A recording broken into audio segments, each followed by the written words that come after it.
బేసిక్‌గా ఎడిటింగ్ గురించి నేను మాట్లాడాలి. నేను ఎడిటింగ్ రూమ్‌కెళ్ళినప్పుడు ఒకసారి జస్ట్ చూపించడానికి నన్ను తీసుకెళ్ళినప్పుడు అన్న ఒకటే అన్నారు. "అన్న చాలా బాగా చేశారు. చేస్తుంటే నాకు కూడా చాలా సంతోషంగా ఉందని.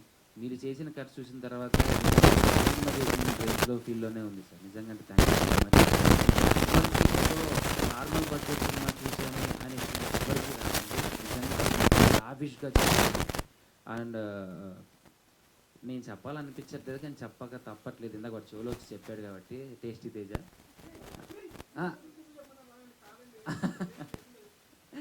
లేదు లేదు లేదు లేదు రారా లేదు లేదు లేదండి. నాకు తేజ బిగ్ బాస్ నుంచి ఇంకా బాగా క్లోజు. సో బయటకు వచ్చిన తర్వాత మా ఇద్దరి మధ్య 1-on-1 సెషన్స్ ఎలా ఉంటాయో తెలుసు. 1-on-1 సెషన్ ఎలా ఉంటుందో మీ అందరికీ తెలుసు. మీ ఇద్దరు సరదాగా ఉంటాం. శోభ మా మధ్యలో ఇంకొకటి. సో అంటే ఏ పని చేసినా తీసుకోగలగాలండి. అంటే వాడు ఏది చెప్పినా నేను తీసుకోవాలి, నేను ఏది చేసినా వాడు తీసుకోవాలి. ఫస్ట్ థింగ్ అలాంటి ఈగోలు ఏం లేవు. అరే ఏంట్రా నమ్మోదా ఇలా మాట్లాడుతున్నావు, బయట బాగోదు అని నువ్వు మాట్లాడేదాన్ని నేను ఎంజాయ్ చేస్తా, దానికి తిరిగి నేను ఒక మంచి కౌంటర్ వేస్తా. ఇలా సరదాగా మాట్లాడుకుంటూ స్క్రిప్ట్ని ఎంజాయ్ చేసుకుంటూ దాన్ని పెంచుకుంటూ వెళ్ళాము. పాపం మా ఇద్దరి మధ్యలో బాగా సఫర్ అయ్యింది మా శైలి, మా హీరోయిన్ అండి. So she is very talented. తనకి తెలుగు రాదు.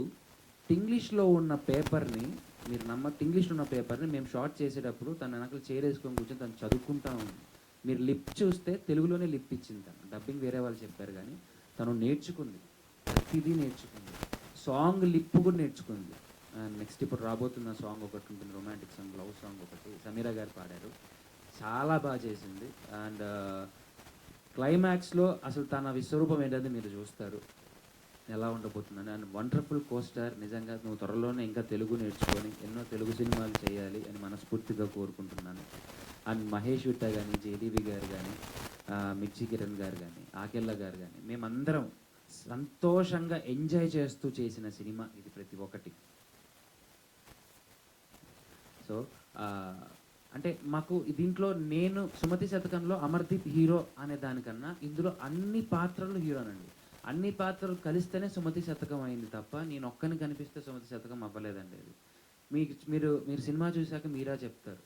ఒక పాత్ర మీద నడిచే సినిమా కాదు ఇది. Multiple characters are the heroes ఇందులో. And thank you so much Aditya music. నా సినిమాకి ఒక మంచి లేబుల్ దొరికింది, నా సినిమాకి ఒక మంచి ప్లాట్ఫామ్ దొరికింది. Thank you so much. And Mythri డిస్ట్రిబ్యూటర్స్కి నిజంగా అది ఎంత గొప్ప అండి. నాకు నిజంగా నేను ఎక్కడండి అసలు ఎక్కడి నుంచి ఎక్కడికి వచ్చాను. ఇప్పుడు కూడా ఈ పోస్టర్లన్నీ చూసుకుంటా అంటే ఎప్పటికైనా ఇలా ఎదగాలి కదా అనే డ్రీమ్ ప్రతి ఒక్కరికి ఉంటుంది. నిజంగా నాకు ఇది చూస్తుంటేనే ఆహా ఇది కదా నేను కోరుకోరుండేది ఇన్ని సంవత్సరాల్లో అని చెప్పి చాలా సంతోషంగా ఉంది. కానీ మంచి సినిమా చేసుకున్నానని మాత్రం ధైర్యంగా ఉంది. ఏమాత్రం భయం లేదు, ఏమాత్రం బాధ లేదు. Only I have a good confidence on Sumathi Sathakam. Mythri మూవీస్గా చాలా రుణపడి ఉంటాను. Thank you. I got an big label. And కన్నడలో కూడా కేవిఎన్ కానీ, తమిళ్లో జీకే. సో పెద్ద ప్రొడక్షన్ హౌసెస్ నుంచి డిస్ట్రిబ్యూషన్ తీసుకోవడం జరిగింది. నిజంగా అప్కమింగ్ హీరోకి ఒక కొత్త వాడికి ఇంతకన్నా అదృష్టం ఏముంది సార్. Thank you. అండ్ మీరందరూ సపోర్ట్ చేస్తారని ఈ సినిమాకి మనస్ఫూర్తిగా కోరుకుంటున్నాను. Love you all.